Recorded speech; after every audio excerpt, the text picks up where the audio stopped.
اندزرغر نے اپنی ران پر ہاتھ مار کر کہا، مسلمان آمنے سامنے کی جنگ لڑ ہی نہیں سکتے، ہم ان سے کئی گنا زیادہ فوج لے جائیں گے، میں انہیں اپنی فوج کے نیم دائرے میں لے کر مجبور کر دوں گا کہ وہ اپنی جان بچانے کے لیے آمنے سامنے کی لڑائی لڑیں۔ اندزرغر اردشیر نے کہا، یہاں بیٹھ کر منصوبہ بنا لینا آسان ہے، لیکن دشمن کے سامنے جا کر اس منصوبے پر اس کے مطابق عمل کرنا بہت مشکل ہو جاتا ہے۔ اس کماندار نے ایک بات بتائی ہے، اس پہ غور کرو۔ یہ کہتا ہے کہ مسلمان اپنے مذہب اور اپنے عقیدے کے وفادار ہیں اور وہ اپنے خدا اور اپنے رسول کا نام لے کر لڑتے ہیں۔ کیا ہماری فوج میں اپنے مذہب کی وفاداری نہیں ہے؟ اتنی نہیں جتنی مسلمانوں میں ہے، اور اس پر بھی غور کرو اندزرغر، مسلمان اپنے علاقے سے بہت دور آ گئے ہیں، یہ ان کی کمزوری ہے، یہاں کے لوگ ان کے خلاف ہوں گے۔ نہیں شہنشاہ، کماندار نے کہا، فارس کے جن علاقوں پر مسلمانوں نے قبضہ کر لیا ہے وہاں کے لوگ ان کے ساتھ ہو گئے ہیں، ان کا سلوک ایسا ہے کہ لوگ انہیں پسند کرنے لگتے ہیں، وہ قتل صرف انہیں کرتے ہیں جن پر انہیں کچھ شک ہوتا ہے، یہاں کے وہ عربی لوگ ان کے ساتھ نہیں ہو سکتے جو عیسائی ہیں۔ اندزرغر نے کہا، میرے دل میں ان لوگوں کی محبت ہے، اسے وہ اچھی طرح جانتے ہیں، میں انہیں اپنی فوج میں شامل کروں گا۔ ہم یہاں کے مسلمانوں پر بھروسہ نہیں کر سکتے، یہ ہمیشہ باغی رہے، ان پر ہمیں کڑی نظر رکھنی پڑے گی، ان کی وفاداریاں مدینہ والوں کے ساتھ ہیں، ان مسلمانوں کے ساتھ پہلے سے زیادہ برا سلوک کرو۔ اردشیر نے کہا، انہیں اٹھنے کے قابل نہ چھوڑو، ہم نے انہیں مویشیوں کا درجہ دے رکھا ہے۔ اندزرغر نے کہا، انہیں بھوکا رکھا ہے، ان کے کھیتوں سے ہم فصل اٹھا کر لے آتے ہیں اور انہیں صرف اتنا دیتے ہیں جس پر وہ صرف زندہ رہ سکتے ہیں، لیکن وہ اسلام کا نام لینے سے باز نہیں آتے، بھوکے مر جانا پسند کرتے ہیں لیکن اپنا مذہب نہیں چھوڑتے، یہی ان کی قوت ہے۔ کماندار نے کہا، ورنہ ایک آدمی 10 کا مقابلہ نہیں کر سکتا، کپڑوں میں ملبوس آدمی ذرا پوش کو قتل نہیں کر سکتا، مسلمانوں نے یہ کر کے دکھایا ہے، میں اس قوت کو کچل ڈالوں گا۔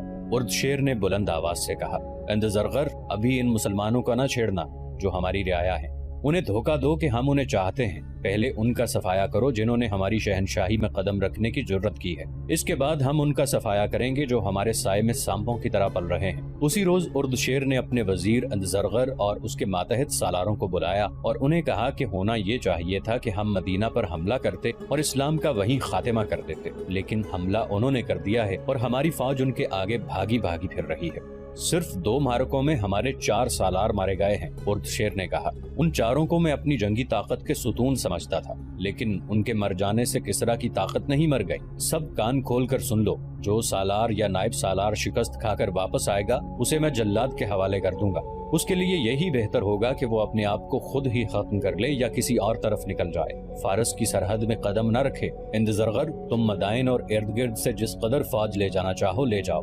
سالار بہمن کو میں نے پیغام بھیج دیا ہے کہ وہ اپنی تمام تر فوج کے ساتھ فرات کے کنارے دلجہ کے مقام پر پہنچ جائے، تم اس سے جلدی دلجہ پہنچ جاؤ، وہاں خیمہ زن ہو کر بہمن کا انتظار کرنا، جو ہی وہ آ جائے دونوں مل کر مسلمانوں کو گھیرے میں لینے کی کوشش کرنا، ان کا کوئی آدمی اور کوئی ایک جانور بھی زندہ نہ رہے، ان کی تعداد تمہارے مقابلے میں کچھ بھی نہیں، میں کوئی مسلمان قیدی نہیں دیکھنا چاہتا، میں ان کی لاشیں دیکھنا چاہتا ہوں، میں دیکھنے آؤں گا کہ ان کے گھوڑوں اور اونٹوں کے مردار ان کی لاشوں کے درمیان پڑے ہیں، تمہیں زرتشت کے نام پر حلف اٹھانا ہوگا کہ فتح حاصل کرو گے یا موت۔ اندزرغر دونوں فوجوں کا سپہ سالار ہوگا۔ اندزرغر، تمہارے ذہن میں کوئی شک یا وسوسہ نہیں ہونا چاہیے، یہ بھی سوچ لو کہ مسلمان اور آگے بڑھائے اور ہمیں ایک اور شکست ہوئی تو رومی بھی ہم پر چڑھ دوڑیں گے، شہنشاہ فارس اب شکست کی آواز نہیں سنیں گے۔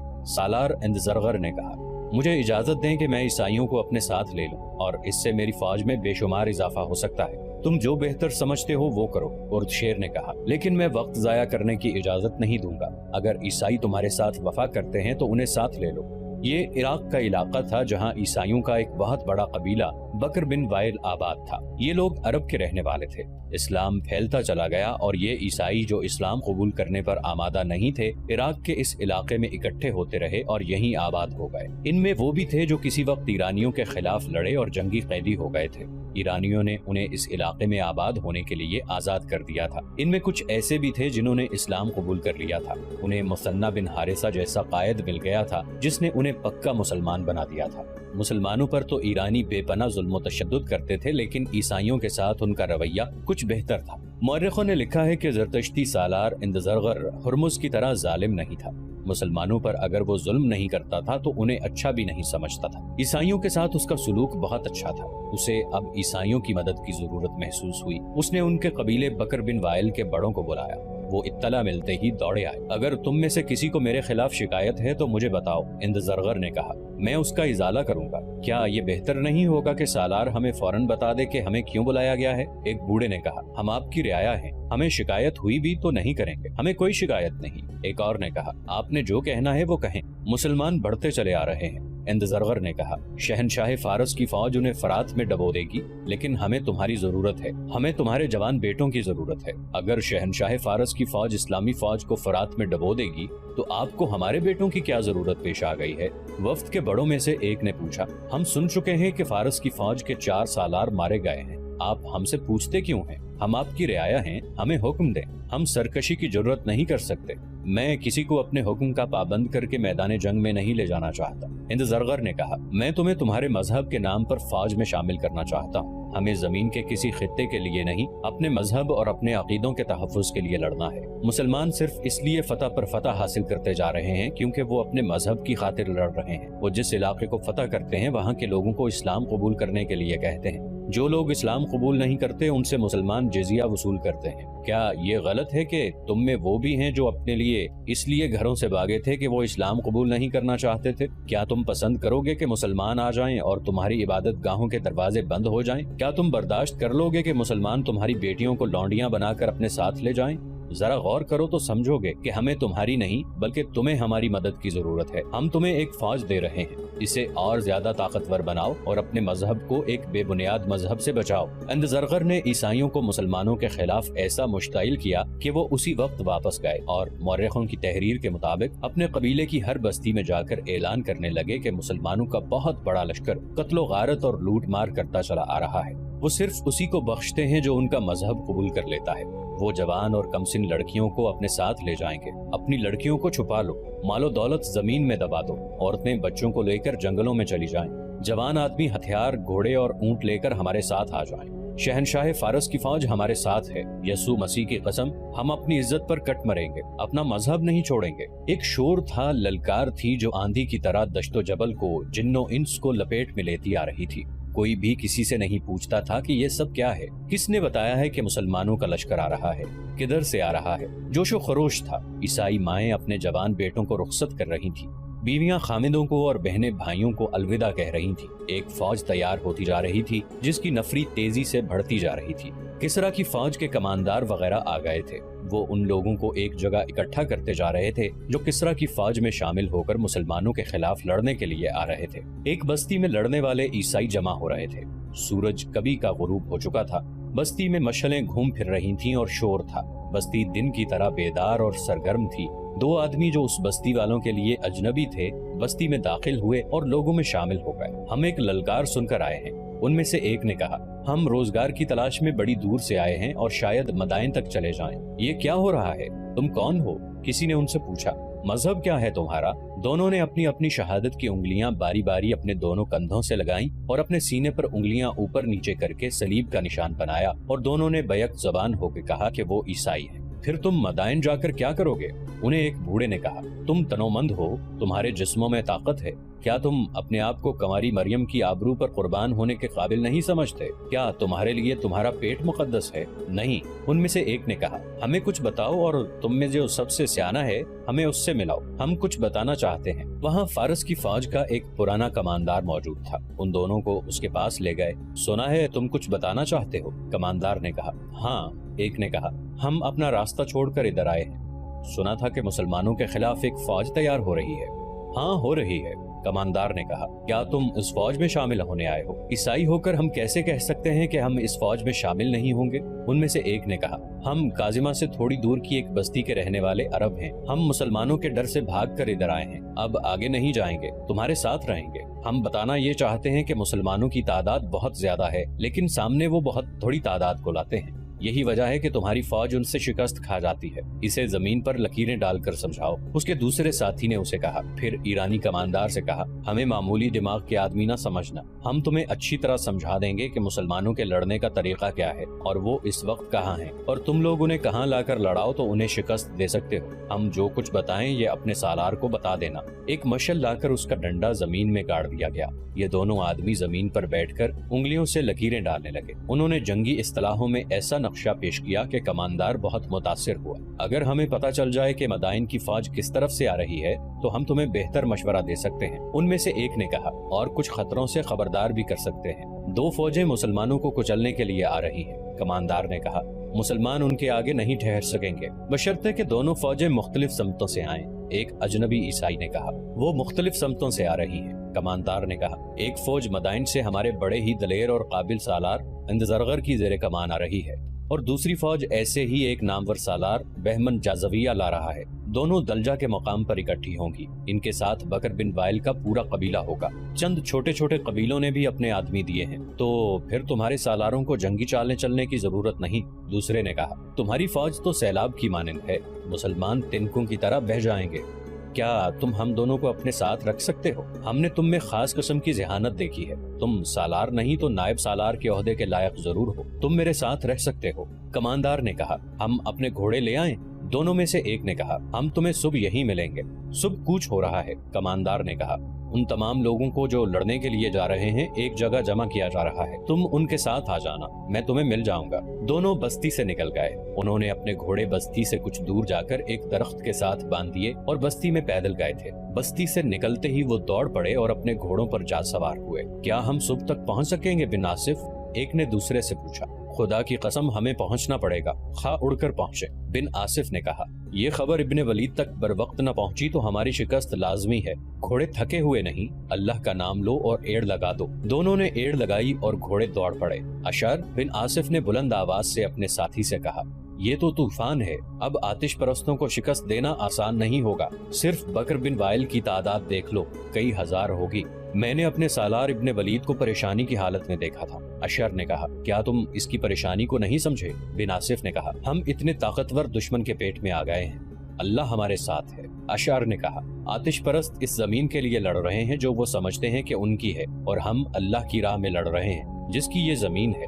یہ دونوں گھڑ سوار خالد رضی اللہ عنہ کے اس جاسوسی نظام کے بڑے ذہین آدمی تھے جو خالد رضی اللہ عنہ نے فارس کی سرحد کے اندر آ کر قائم کیا تھا۔ انہیں احساس تھا کہ وہ مدینہ سے بہت دور اجنبی زمین پر آ گئے ہیں جہاں اللہ کے سوا ان کی مدد کرنے والا کوئی نہیں ہے۔ خالد رضی اللہ عنہ نے دشمن کی نقل و حرکت پر نظر رکھنے کے لیے ہر طرف اپنی آنکھیں بچھا رکھی تھی۔ خالد رضی اللہ عنہ فجر کی نماز کے بعد فارغ ہوئے ہی تھے کہ ان کے خیمے کے قریب 2 گھوڑے آ رکے، سوار کود کر اترے۔ خالد رضی اللہ عنہ نماز باجماعت پڑھ کر آ رہے تھے، ان سواروں کو دیکھ کر ان کے قریب جا رکے۔ گھوڑوں کا پسینہ اس طرح پھوٹ رہا تھا جیسے دریا میں سے گزر کر آ رہے ہوں، ان کی سانسیں پھونکنی کی طرح چل رہی تھی، سواروں کی حالت گھوڑوں سے بھی بری تھی۔ اشعر خالد رضی اللہ عنہ نے کہا، بن آصف کیا خبر لائے ہو؟ اندر چلو ذرا دم لے لو۔ دم لینے کا وقت نہیں ہے سالار، بن آصف نے خالد رضی اللہ عنہ کے پیچھے ان کے خیمے میں داخل ہوتے ہوئے کہا، آتش پرستوں کا سیلاب آ رہا ہے، ہم نے یہ خبر عیسائیوں کی ایک بستی سے لی ہے، بکر بن وائل کی الگ فوج تیار ہو گئی ہے، یہ مدائن کی فوج کے ساتھ انزرغر نام کے ایک سالار کی زیر کمان آ رہی ہے، دوسری فوج بہمن جازویہ کی زیر کمان دوسری طرف سے آ رہی ہے۔ کیا یہ فوجیں ہم پر مختلف سمتوں سے حملہ کریں گی؟ خالد رضی اللہ عنہ نے پوچھا۔ نہیں، اشعر نے جواب دیا، دونوں فوجیں دلجا میں اکٹھا ہوں گی، اور تم کہتے ہو کہ سیلاب کی طرح آگے بڑھیں گی۔ خالد رضی اللہ عنہ نے کہا، کماندار نے یہی بتایا ہے۔ بن آصف بولا، ان دونوں کی رپورٹ ابھی مکمل ہوئی تھی کہ ایک شتر سوار خیمے کے باہر آ رکا اور اونٹ سے اتر کر بغیر اطلاع خیمے میں آ گیا۔ اس نے خالد رضی اللہ عنہ کو بتایا کہ فلاں سمت سے ایرانیوں کی ایک فوج بہمن جازویہ کی قیادت میں آ رہی ہے۔ یہ بھی ایک جاسوس تھا جو کسی بھیس میں اس طرف نکل گیا تھا جدھر سے بہمن کی فوج آ رہی تھی۔ تاریخ بتاتی ہے کہ اندزرغر اور بہمن جازویہ کو اس طرح کوچ کرنا تھا کہ دونوں کی فوجیں بیک وقت یا تھوڑے سے وقفے کے ساتھ دجلہ پہنچتی، مگر ہوا یوں کہ اندزرغر پہلے روانہ ہو گیا۔ اس کی وجہ شاید یہ تھی کہ وہ کسرا اردشیر کے قریب تھا، اس لیے اردشیر اس کے سر پر سوار تھا۔ بہمن دور تھا، اسے کوچ کا حکم قاصد کی زبانی پہنچا تھا، وہ 2 دن بعد روانہ ہوا۔ کسی بھی مورخ نے اس فوج کی تعداد نہیں لکھی جو انزرغر کے ساتھ تھی۔ بہمن کی فوج کی تعداد بھی تاریخ میں نہیں ملتی، صرف یہ ایک بڑا واضح اشارہ ملتا ہے کہ آتش پرستوں کی فوج جو مسلمانوں کے خلاف آ رہی تھی وہ واقعی سیلاب کی مانند تھی، اور شیر نے کہا کہ وہ ایک اور شکست کا خطرہ مول نہیں لے گا، چنانچہ اس نے اتنی زیادہ فوج بھیجی تھی جتنی اکٹھی ہو سکتی تھی۔ اندزرغر کی فوج کا تو شمار بھی نہیں ہو سکتا تھا۔ اپنی باقاعدہ فوج کے علاوہ اس نے بکر بن وائل کے معلوم نہیں کتنے ہزار عیسائی اپنی فوج میں شامل کر لیے تھے، ان میں پیادہ بھی تھے اور سوار بھی۔ اس فوج میں مزید اضافہ کوچ کے دوران اس طرح ہوا کہ جنگ دریا میں آتش پرستوں کے جو فوجی مسلمانوں سے شکست کھا کر بھاگے تھے وہ ابھی تک قدم گھسیٹتے مدائن کو جا رہے تھے۔ وہ صرف تھکن کے مارے ہوئے نہیں تھے، ان پر مسلمانوں کی دہشت بھی طاری تھی۔ پسپائی کے وقت مسلمانوں کے ہاتھوں ان کی فوج کا قتل عام ہوا تھا۔ انہوں نے کشتیوں میں سوار ہو کر بھاگنے کی کوشش کی تھی، اس لیے وہ خالد رضی اللہ عنہ کے مجاہدین کے لیے بڑا آسان شکار ہوئے تھے۔ اس بھگدڑ میں جو کشتیوں میں سوار ہو گئے تھے ان پر مجاہدین نے تیروں کا می برسا دیا۔ ایسی کشتیوں میں جو سپاہی زندہ رہے تھے ان کی ذہنی حالت بہت بری تھی۔ ان کی کشتیوں میں ان کے ساتھی جسموں میں تیر لیے تڑپ تڑپ کر مر رہے تھے۔ اس طرح زندہ سپاہیوں نے لاشوں اور تڑپ تڑپ کر مرتے ساتھیوں کے ساتھ سفر کیا تھا۔ کشتیاں خون سے بھر گئی تھیں۔ زندہ سپاہیوں کو کشتیاں کھینے کی بھی ہوش نہیں تھی۔ کشتیاں دریا کے بہاؤ کے ساتھ ساتھ خود ہی بہتی کہیں سے کہیں جا پہنچی تھیں اور دور دور کنارے سے جا لگی تھیں، اور زرتشت کے یہ پجاری بہت بری جسمانی اور ذہنی حالت میں مدائن کی طرف چل پڑے تھے۔ وہ دو دو چار چار اور اس سے بھی زیادہ کی ٹولیوں میں جا رہے تھے۔ پرانی تحریروں سے پتہ چلتا ہے کہ ان میں سے کئی ایک نے جب اندزرغر کی فوج کو آتے دیکھا تو بھاگ اٹھے۔ وہ تیز دوڑ نہیں سکتے تھے، انہیں پکڑ لیا گیا اور فوج میں شامل کر لیا گیا۔ کچھ تعداد ایسے سپاہیوں کی ملی جو دماغی توازن کھو بیٹھے تھے۔ ان میں کچھ ایسے تھے جو بولتے ہی نہیں تھے۔ ان سے بات کرتے تھے تو وہ خالی خالی نگاہوں اور بے تاثر چہروں سے ہر کسی کو دیکھتے تھے۔ بعض بولنے کی بجائے چیخیں مارتے اور دوڑ پڑتے تھے، بیشتر اس کے کہ یہ ساری فوج کے لیے خوف و ہراس کا سبب بن جائیں۔ انہیں فوج سے دور لے جا کر ختم کر دو۔ ان کے سالار اندزرغر نے حکم دیا، اس کے حکم کی تعمیل کی گئی۔ مدائن کی یہ فوج تازہ دم تھی۔ اس نے ابھی مسلمانوں کے ہاتھ نہیں دیکھے تھے، لیکن دریا کے مارکے سے بچے ہوئے سپاہی جب راستے میں اس تازہ دم فوج میں شامل ہوئے تو ہلکے سے خوف کی ایک لہر ساری فوج میں پھیل گئی۔ شکست خوردہ سپاہیوں نے اپنے آپ کو بے قصور ثابت کرنے اور یہ ظاہر کرنے کے لیے کہ وہ بے جگری سے لڑے ہیں، مسلمانوں کے متعلق اپنی فوج کو ایسی باتیں سنائیں جیسے مسلمانوں میں کوئی مافوق الفطرت طاقت ہو اور وہ جن بھوت ہوں۔ خالد رضی اللہ عنہ کی جنگی قیادت کی یہ خوبی تھی کہ وہ دشمن کو جسمانی شکست ایسی دیتے تھے کہ دشمن پر نفسیاتی اثر بھی پڑتا تھا، جو ایک عرصے تک دشمن کے سپاہیوں پر باقی رہتا، اور اسی دشمن کے ساتھ جب ایک اور مارکا لڑا جاتا تو وہ نفسیاتی اثر خالد رضی اللہ عنہ کو بہت فائدہ دیتا تھا۔ یہ اثر پیدا کرنے کے لیے خالد رضی اللہ عنہ دشمن کو پسپا کرنے پر ہی مطمئن نہیں ہو جاتے تھے، بلکہ دشمن کا تعاقب کرتے اور اسے زیادہ سے زیادہ جانی نقصان پہنچاتے تھے۔ خالد رضی اللہ عنہ کے جاسوسوں نے یہ اطلاع بھی انہیں دی کہ پچھلے مارکے کے بھاگے ہوئے سپاہی بھی مدائن سے آنے والی فوج میں شامل ہو رہے ہیں۔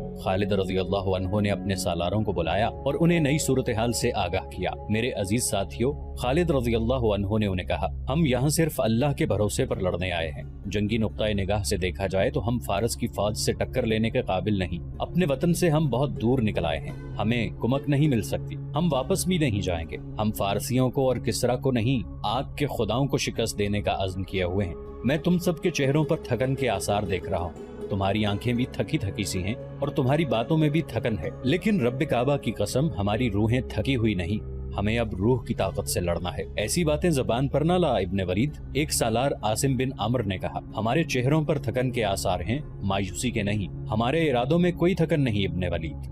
دوسرے سالار عدی بن حاتم نے کہا، ہم نے آرام کر لیا ہے، سپاہ نے بھی آرام کر لیا ہے، میں اسی لیے یہاں خیمہ زن ہو گیا تھا کہ اللہ کے سپاہی آرام کر لیں۔ خالد رضی اللہ عنہ نے کہا، تمہارے ارادے تھکے ہوئے نہیں تو مجھے کچھ کہنے کی ضرورت نہیں، میں دوسری باتیں کرنا چاہتا ہوں جو زیادہ ضروری ہیں۔ تم نے دیکھا ہے کہ ہم نے فارسیوں کو پہلے مارکے میں شکست دی تو وہ پھر ہمارے سامنے آ گئے، ان کے ساتھ ان کے وہ سپاہی بھی آ گئے جو پہلے مارکے سے بھاگے تھے۔ اب مجھے پھر اطلاع ملی ہے کہ دوسرے مارکے سے بھاگے ہوئے سپاہی مدائن سے آنے والی فوج کے ساتھ راستے میں ملتے آ رہے ہیں۔ اب تمہیں یہ کوشش کرنی ہے کہ اگلے مارکے میں آتش پرستوں کا کوئی سپاہی زندہ نہ جا سکے، ہلاک کرو یا پکڑ لو۔ کسرا کی فوج کا نام و نشان مٹا دینا چاہتا ہوں، ہمارا اللہ یوں ہی کرے گا۔ 3-4 آوازیں سنائی دیں، سب اللہ کے اختیار میں ہے۔ خالد رضی اللہ عنہ نے کہا، ہم اسی کی خوشنودی کے لیے گھروں سے اتنی دور آ گئے ہیں، اب جو صورت ہمارے سامنے ہے اس پر سنجیدگی سے غور کرو۔ یہ فیصلے جذبات سے نہیں کیے جا سکتے۔ اس حقیقت کو ہم نظر انداز نہیں کر سکتے کہ فارسیوں کی جنگی طاقت اور تعداد